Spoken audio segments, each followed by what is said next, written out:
বন্ধুরা দেখতে পাচ্ছেন এখানে দুইটা কম্প্রেসর আছে, একটা খারাপ একটা ভালো। খারাপ কম্প্রেসর ভালো কম্প্রেসর কিবা কোনটা খারাপ কোনটা ভালো কিভাবে বুঝবেন? আমরা এই যে ক্লাইমেটের মাধ্যমে আজকে চেক করব।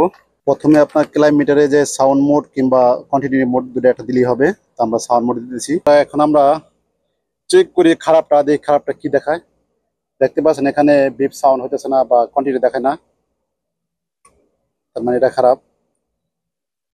কিন্তু এটা দেখায়, এটা হলো রান আর স্টার্টিং ভালো, কিন্তু এটা খারাপ। কমেন্ট টার্মিনালটা খারাপ হয়ে গেছে গা, এই কারণে আমরা নতুন নতুন কম্প্রেসার লাগাইতেছি। নতুন কম্প্রেসার দেখেন কিভাবে কাজ করে। দেখেন নতুন কম্প্রেসারের এটা হলো 1.1, পরের এটা এখানে আছে 1 2.5।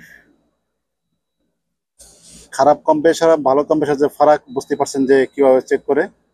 যদি এভাবে তিনোটা কন্টিনিউ দেখায় তার বুঝবেন যে ভালো, আর যদি কন্টিনিউ না দেখায় একটা তা বুঝবেন খারাপ। তো আমাদের দেশে এটা ঠিক করা যায়, এখান থেকে কাইটে যে কমন টার্মিনাল আছে ভিতরে তার আছে, তারটা জয়েন দিলে আবার ঠিক হয়ে যায়। তো এই দেশে এটা হয় না, তাই আমরা নতুন কম্প্রেসার লাগাইতেছি।